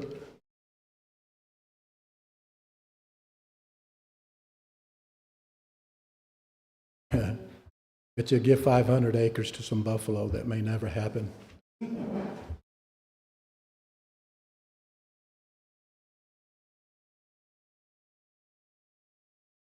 Chief Coker, is Chief Coker still here? Can someone, just for nostalgia purposes and historic purposes, tell me some historic moments in the history of the Seminole Nation where the no vote impacted the general welfare of the Seminole Nation? I'll tell you, one was the original gaming proposal back in the 1980s by Coach Switzer, who was a lot younger then. We would already be in our original reservation had the council voted on that back then. The other, we had the chance for what became Carl Albert Medical Center, that in Ada. Seminoles had first dibs on that as well. Okay, and that was a no from the General Counsel. So we also go down in history in 2023 as well for such thing as food security and food sovereignty. I just want you to know that. Representative Detheridge. For snickers and grins, I think I ought to introduce this legislation and ask for a second. Thank you. Get it on the floor. Thank you. Tribal resolution of the Seminole Nation of Oklahoma approving their intergovernmental cooperative detention facility agreement with addendum as attached between the Seminole Nation Light Horse and the Seminole County Detention Facility. Ask for a second. There's a motion and a second. We're under discussion. Who said the second, please? Was it Desiree, Ms. Emerton, Representative Emerton? Any questions? Representative Petit? Yes. Could you provide us some specifics on this? Because this is new to me. I mean, I've not heard anything about this till tonight. Of course, it's new because it was placed under other business for the entertainment of the council to agree. How many know what's been going on within the exterior boundaries of our reservation for about 6 weeks now, and it's escalated into other means? We have no place in Seminole County to even hold, possible incarcerates for a period of time. Right now, we only have agreements with Alfusky County and Pottawatomie County. I know that, this is basically a detention agreement as we've had in the past. The amount of the detention from 67 when we was last in an agreement with the Seminole County Detention Center down to $50 is what the amount is being lowered to. We do know that we've had some issues with the former sheriff of Seminole County. That person has left that position under suspicious activity, and what we now have is a tribal member, Mr. Louis, who is now the sheriff. And obviously, there's some as a new sheriff, of course, his desire is to make things better between the Seminole Nation and the county detention center, and improve those things that perhaps was not addressed under the former sheriff. So this is a basic detention agreement which is incarcerates at $50 per day. We have other agreements with Fusky, as I said, in Potawatomi. Representative Petit? More of my conversation there is, because this is new, and I'm sure others here that's new too. All we're doing is just talking about tonight is agreeing to another year term at a reduced rate from $750 per day for incarceration of those that are $50. Okay. Basically just housekeeping. All right, thank you. Any other questions? We're still in discussion. Representative Shaw? I'm looking at this quick, but this doesn't state that we can go in and inspect their jail anytime we want to. For the simple reason that You would be. yeah, like we go in there, we inspect. That's what I'm saying. Yes. Representative Shaw, if you want to add that as a friendly amendment, will be. Yes, I think that needs to be in there. It's effective for the simple reason that we're getting horror stories out of Seminole County anyway. Of we were in the bed, somebody else is sleeping in the bed, non-Native American. Representative Shaw, do you want to add that as a friendly amendment? Yes, I did. Okay. Is there a second to that? Second. Okay. There's a adding of that particular language in there. Is there any objection to that additional language being added? That the Light Horse Police and any other legal agents of the Seminole Nation can inspect that jail at any time needed under existing laws. Any objections to that? There's no objections to that. That's going to be inserted into this particular resolution. Representative Detheridge? Again, that "we" does not mean a council representative. It means law enforcement, correct? Yeah, I think I explained that in my little clarification there. Representative, Representative Pittman, I see your hand. Thank you, Mr. Chairman. My question is in the last paragraph where it says, now therefore be it resolved. Same concern that Representative Detheridge had earlier about the council being able to give authorization to the chief.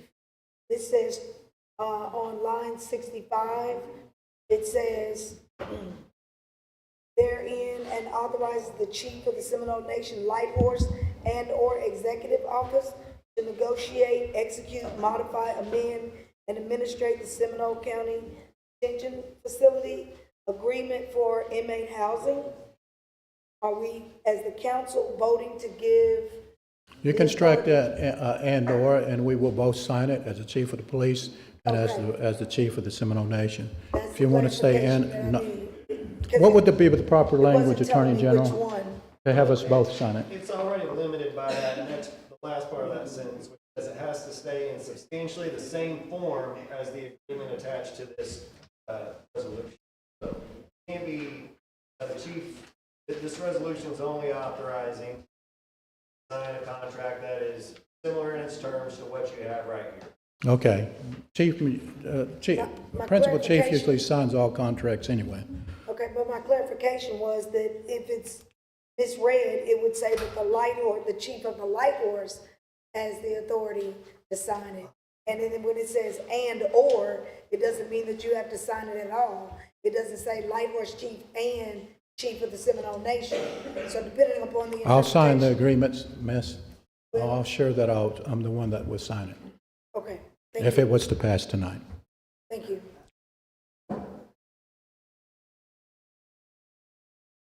Representative Lena, then Representative Sampson.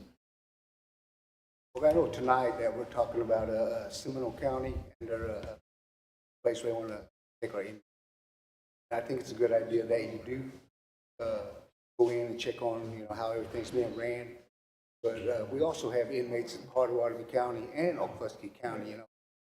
My question is, how often do y'all go over there just to get a visual and see how they're doing? And I think it'd be a good idea that sometimes in the future we have to implement that in our calls too.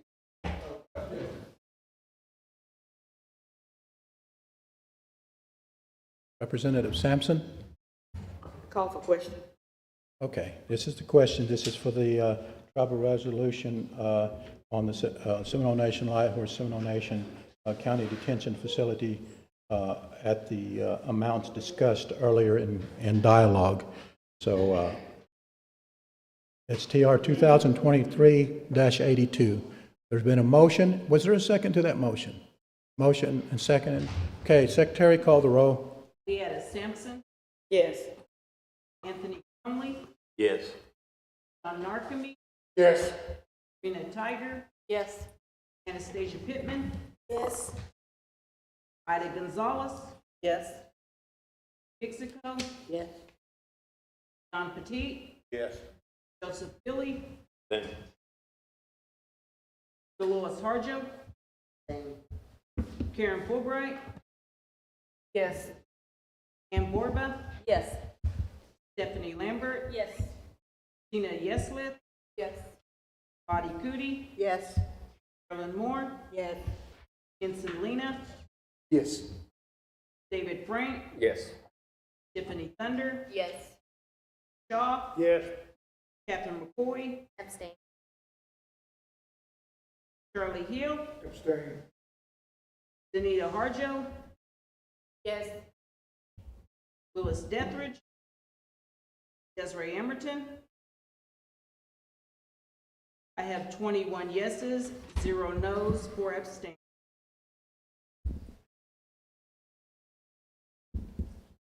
With a count of 21 yes, 0 no's, and 4 abstentions, I declare that TR 2023-82 to have passed.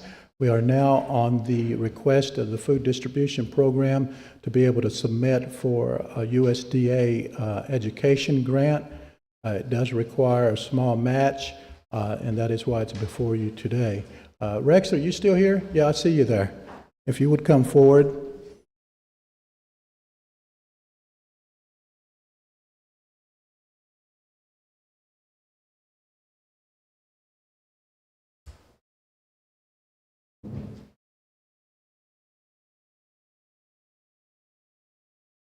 Okay. This would have to be a verbal resolution coming under other business, or because we didn't get it in the written up, I don't believe.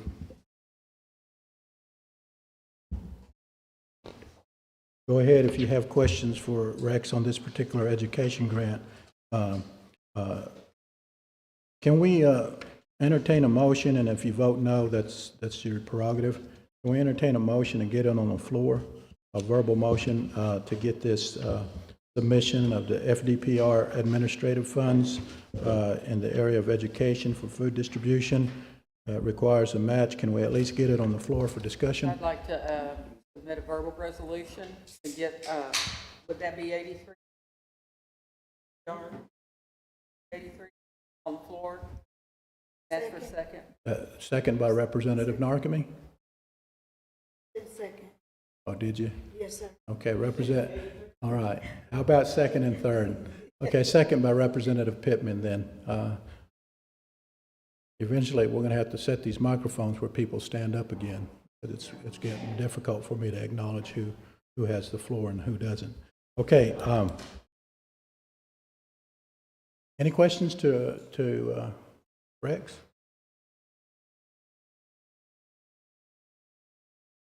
At least brief them a little bit about what it is about.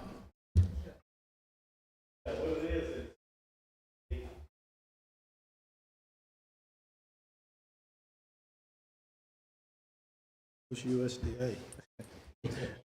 What it is USDA has a grant for nutrition ed, and I'd like to apply for it. It's a $20,000 grant, and it's an 80-20 split, so 20% be our match, about $4,000. And on this grant, we'd like to do more nutrition education to all of our clients and our people about healthier eating, healthier cooking, and also hire a nutritionist to come and do some cooking demos for our clients and whoever is willing to come.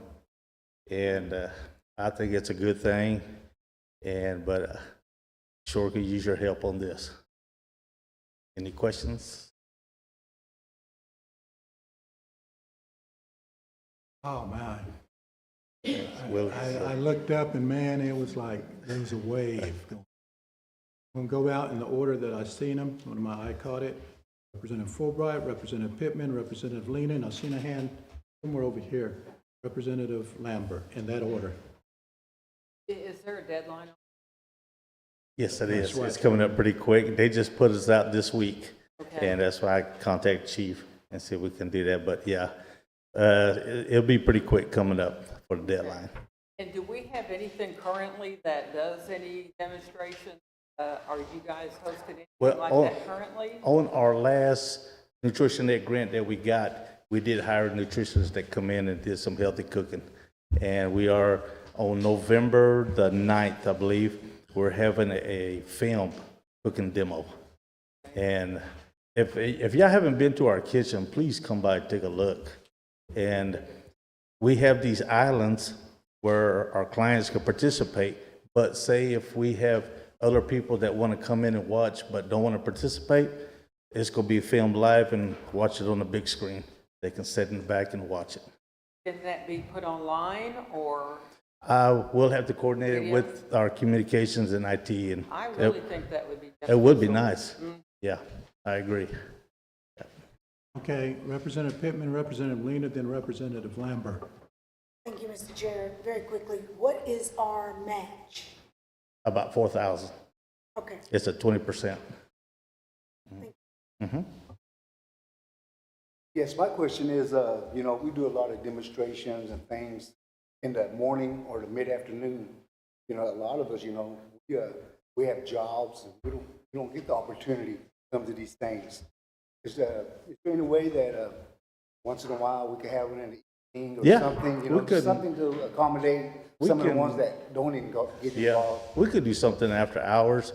We'll just have to coordinate to see if our nutritionist, if that would be, how can I say, okay with her.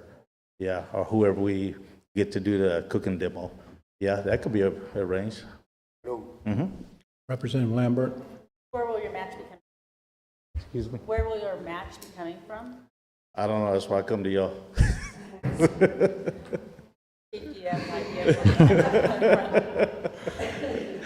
There's a hat fixing to be passed here in a few moments. No, I think we probably could look at stabilization. Is there?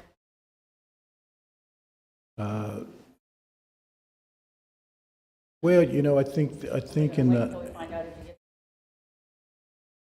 Well, I believe it's such a small grant, they're basically giving those away.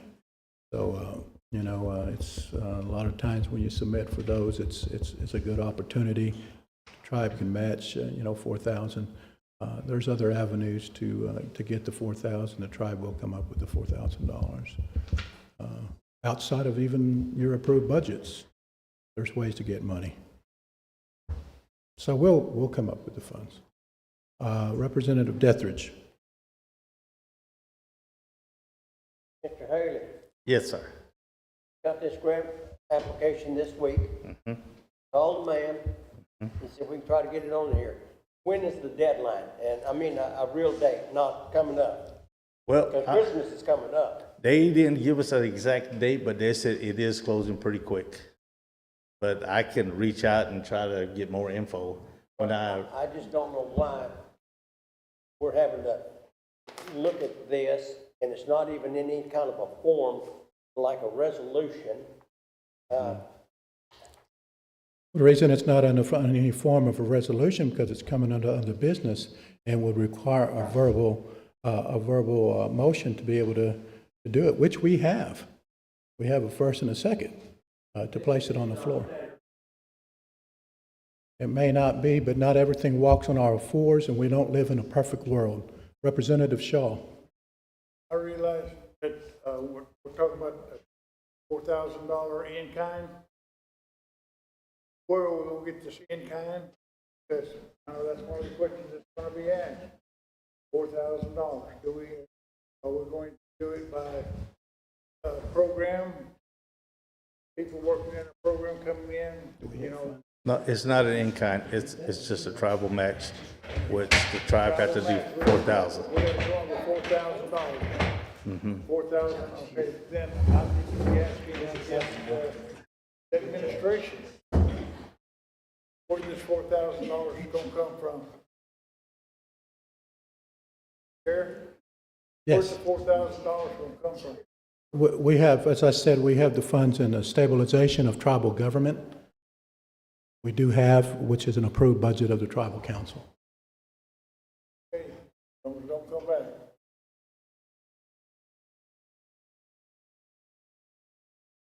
And you know what they say, how you can tell whether you're still young or whether you're still old?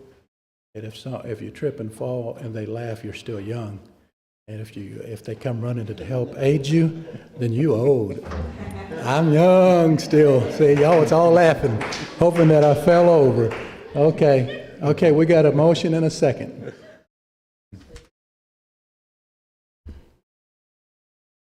Representative Cootie, I seen her hand first. Okay, all right. Question's been called. Secretary, call the roll. Deetta Simpson? Yes. Anthony Conley? Yes. John Narcome? Yes. Rena Tiger? Yes. Anastasia Pittman? Yes. Ida Gonzalez? Yes. Nancy Pixico? Yes. Leon Petit? Abstain. Joseph Philly? Abstain. Dolores Harjo? Karen Fulbright? Yes. Ann Borba? Yes. Stephanie Lambert? No. Sina Yeslith? No. Lottie Cootie? Yes. Marilyn Moore? Ensign Lena? Yes. David Frank? Yes. Tiffany Thunder? Yes. Shaw? Yes. Catherine McCoy? Yes. Charlie Hill? Yes. Danita Harjo? Yes. Louis Dethridge? Desiree Emerton? I have 20 yeses, 2 noes, 3 abstain. With a count of 20 yeses, 2 noes, and 3 abstentions, I declare that TR 2023-83 has passed. I saw Representative Cootie's hand first. And then there's an announcement, I believe, that you have to Representative. Representative Cootie, you have the floor. I got a call from ICW, and they're concerned about the children of our nation. They need homes on other neighbors' homes. They feel like they've been lost out in the world. So this lady that called me, and I had her name, but I didn't know what it was. But, she wanted to know if she could come and talk to the. She wanted to talk to me and tell me, you should talk to all the counties. So if it's going to be all right, I would let her know to come for a report. So that's what I want to do. They were concerned about the children.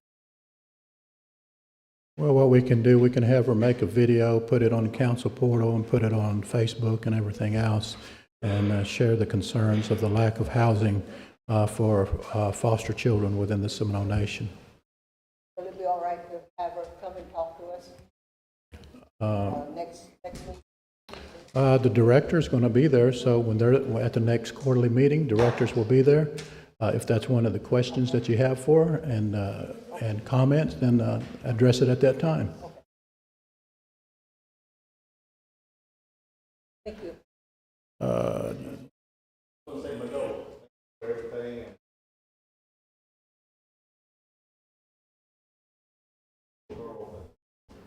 All right. I saw Representative Dethridge. Was that announcement was what you wanted as well? Okay. Ditto? Okay. And we do have the Day of Prayer, which is the meeting of the 5 tribes. It happens every first Saturday of November, and it's going to be held at the Senior Citizen Center just across the road here. And it's going to be Saturday, starting at 10 o'clock. So there'll be prayer going, there'll be a message brought, there'll be food served. So everybody welcome. Come on out for the day of prayer. This happens with all the 5 tribes. We are the host this time around. For no further other business, Representative Frank? Yes, if there's no opposition, I'd like to get an update from Frank Sewell on activities going on with the veterans. I don't know if the real activities are hopeful plans. Is there any objection for Frank Sewell to speak this evening to the Tribal Council? I see none. Frank?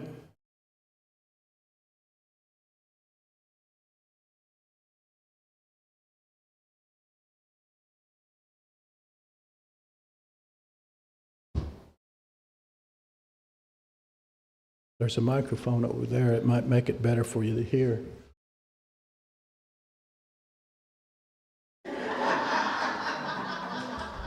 Boy, they're testing the old chairman today.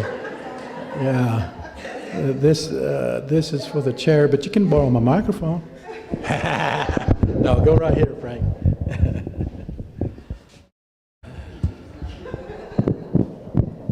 I gotta still stand by you. I don't know about these band shoes tonight. You wanna hold my hand?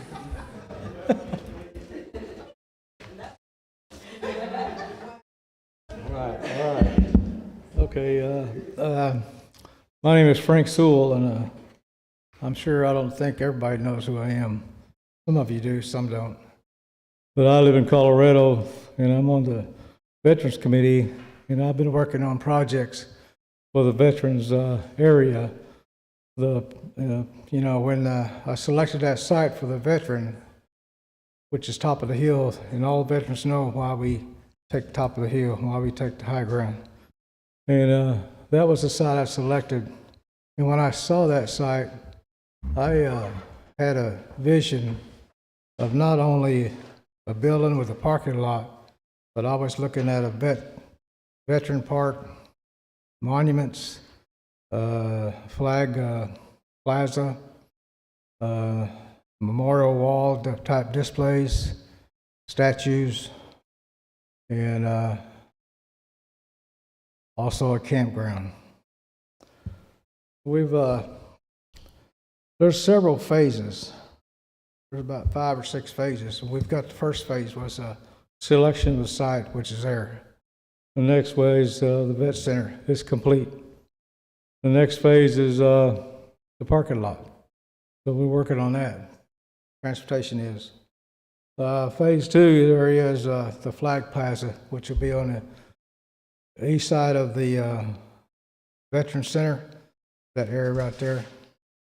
And that plaza would be there with all the branches, flags, MIA, POWs, and some kind of a base flooring, rock, so that wheelchair people can get access to it. So it'd be like a real nice plaza that we want to look at. Plus lighting, electricity. And the next phase would be the Veterans Park. And on the park, there's several phases in the park that I'm looking at. There's the first phase is the layouts. You got walking paths. You got benches. You got military displays with pads. Lighting, security. And I'm looking at statues like Osceola, looking at other tribes if they want to donate to go within the park. And so, a lot of this is going to be educational. How many of y'all know how many Native Americans died in Vietnam? Anybody know? Too many. There was 226 Native Americans killed in Vietnam. And one of them lived right here on the mission. He was my brother and friend, Kenneth Harjo. Okay. We went to school there, so I'm looking at people like that, and Ira Hayes, Patton, Eisenhower, those type of statues to be displayed out there with even, I'm looking at military displays, looking at jets and helicopters, and it's gonna be big. So there's a lot of areas that there, that has to be lighting, security, walkways, even the walkways, it should be large enough to accommodate a four-wheel drive vehicle so we can transport these elderly that can't walk, that want to go around the park and look at the areas that we have. And it'll have monuments, it'll have displays of all the folks that helped us along the way to develop this park. And I'm looking at it to be nice. The schools can come by and look at it. Outside communities can come down and look at it. I think it's gonna, if it's done right, get it done, I think it will attract a lot of people. We're gonna have our culture out there. We're gonna have Indian warriors out there. Those, you'll even, even the MOH, Medal of Honor recipients. There's one in Creek Nation has one. I don't think we have one, but we do have a Silver Star recipient, which is Kenneth Harjo. So, there's a lot of areas that I'm looking at to put within the park as a display for educational purpose. And if anybody else come up with some ideas, let me know. The other area I'm looking at is the Veterans Park, which is I'm looking at on the west side of the Vet Center of that area. And I'm going to be working with an engineer in Colorado because he said he would help me with this, help me design it and get it where we can display it and show you guys what we're looking at. And I'm looking at full hookups, electric water, dump station, shower, biodegradable toilet. And the national parks in Colorado, they have some real nice ones. I've looked at those, and they are nice. But these projects, it's not going to be cheap. And I know the tribe are not going to be able to help me very much. So as a veterans community, we're going to have to go out and try to find funds with other tribes. That's something we have to do. And I understand that I want to go down to Florida in February to look at their veterans and ask questions and show them what I'm working on. Like I said, there's a lot to work on, and you're gonna have to do these in phases. Phase 1, 2, 3, all about 5, 6 phases. Within the park system, there's gonna be a lot of different phases there. So if you want more detail, I can give it to you. We're gonna come out with a packet. I got people helping me within Seminole Nation to develop all this stuff. And so with that help, they're going to help me out. And the funding, like I said, I'll have to go elsewhere. I'll have to go somewhere to get funding because the tribe may not be able to help me too much.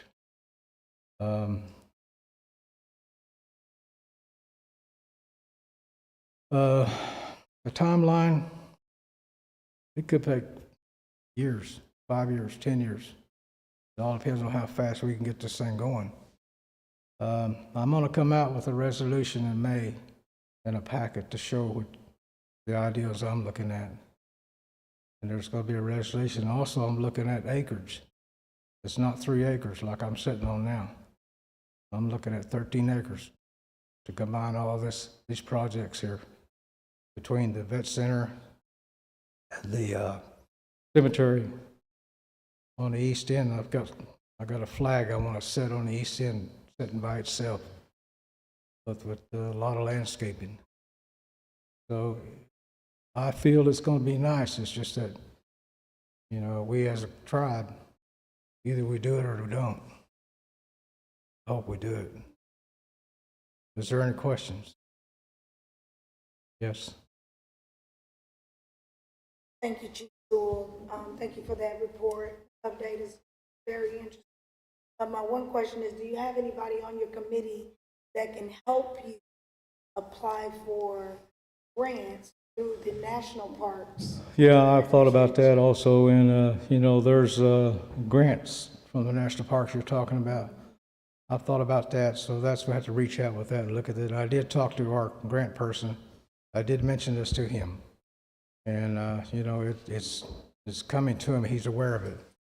And some other people are aware of it, yes. I told the chief, I think I had to pick up his jaw.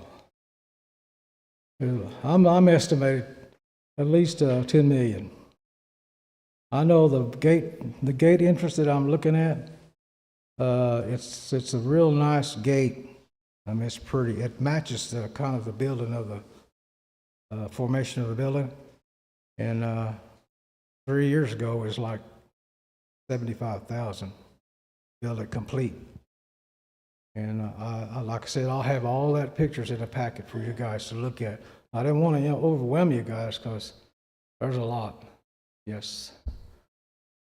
Yes, have you also, is there any type of avenue that the VA may be able to at this capacity?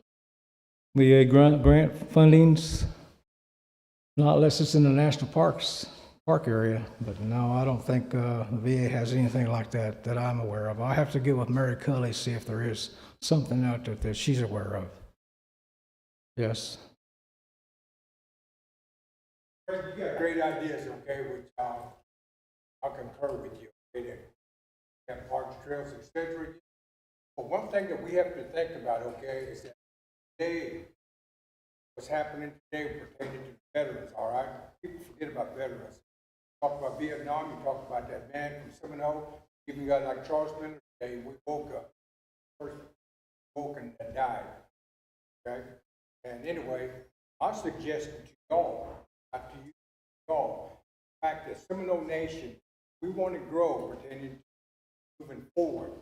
We have what you call color guards made by men, okay? Need to incorporate female, women that serve also. We have a lot of veterans that were in military. Nation, we could have a woman's color guard like Creek Nation, Iowa and all that. Mm-hmm. It would be a big plus for our nation. Go to parades, go to powwows, dances, etc. Nobody even thinks about the women, okay? Look around you, look who's sitting over here. All we talk about is men that did it. Yeah. Over there. Women that didn't do it. And they should be thought of. Also, try to get something together. It's not cost a grant. We've got the weapons, arms, we've got people like Rex that can train them and all that, etc. Young lady to your left, okay, our council secretary, she was in military. She could be an asset guard. If we have one, there's one over here, left over here, I believe. Yeah. She's just. Air Force? There you go. Yeah, I mean, something to throw that at you, talk about. Yeah, I spoke with her. She's one of my person that's going to help me. So I do think about women for positions. Galen may be retiring pretty soon. I'd like to have a good lady in there that can operate the vet center. I haven't given up on ladies being in the veterans community to assist us doing compensation and all that stuff. We've been there almost 10 years as a veterans center, veterans organization. And from today's date, there's only 2 of us. We got 2 people. We can't grow. We can't develop programs because of funding. We're going to have, like I said, we're going to have the veteran community, we're going to have to go outside to get help. So, it's going to be a long road, but, the women folks, they're in my mind. I'd like to see them join us. Creek Nation's got one lady, she is good. I tried to get her, but Grover said, no, you leave her alone. So, don't you touch my lady. So, I have been looking at some women that could really be directors, assistant directors, even staffing. Once we get going, we're going to have staffing, even the park system. We're going to have staffing down there. And even the cemetery, it's going to start growing. Once it starts growing, we're going to need staffing and funding from the tribe. We may have to start using grants. So it's going to be a project, and if it gets done, when it gets done, it'll be a nice one. And like I said, I feel like the high school and the grade schools, they'll come by and look at it. Even the colleges. And the camping area, the reason I thought about that was, Rolling Thunder comes through here. They like to come through and visit with us. I like to provide some place for them to stay instead of going to Western Union or what's that? Western Inn. They can stay up here because the vet center is my home. That's my home. So I like to take care of it. So you guys, the veterans understand that. So that's kind of where I'm at.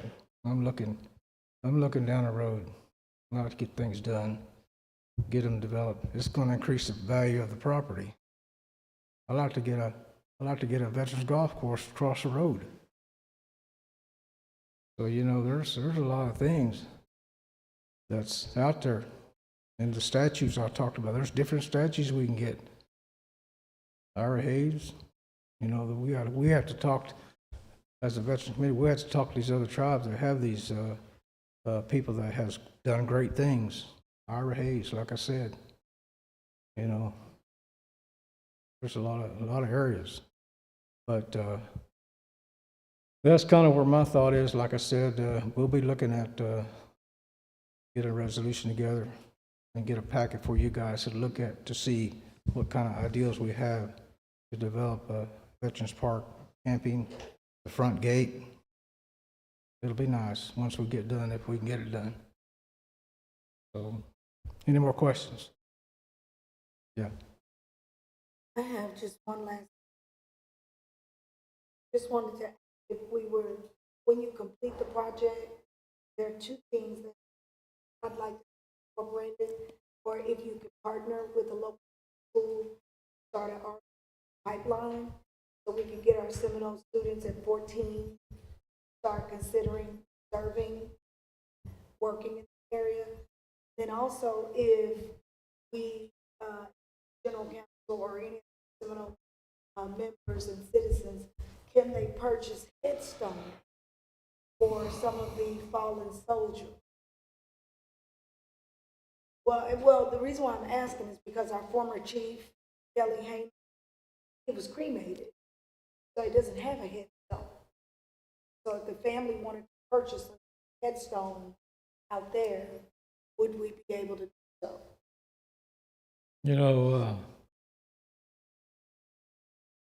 The aircrafts I like to get, is the helicopters, of course, Vietnam stuff, and military equipment, the Korean type equipment. There was one guy I knew that had a Jeep that was in the Korean War, but he died, and I don't know what happened to it. I like to get a P-51 Mustang, set it out there, the Tuskegee Airfield. They use that, the Red Tails. So there's a lot of stuff that, and I'm thinking that park should be big enough to get these things in there. Okay. No more questions? Thank you, Mr. Sewell. And the first actually move would be the council to appropriate land, as we tried to do for something else tonight. So if there's no land that's passed by this council to be used for expanding of the veterans projects that, he has a dream of it coming to fruition, then that doesn't happen. The land usage, why that first measure even came back to you, because you're a governing body of the nation that determined this. Okay. All right. I entertain a motion. Make a motion to adjourn. Second. Second. No objections to adjournment. It's 9:03. We are adjourned to this special call meeting. Remember that on Saturday, November the 4th, there's that day of prayer, so y'all come out if you can. Let me dismiss us in prayer. Gracious Heavenly Father, thank you for the folks that has come out, Lord, to take a look at potential possibilities of the nation. And we thank you for your love and your kindness. We pray for those who've lost loved ones, and we also pray for everybody's safe return to their homes this evening. In thy name we do pray. Amen.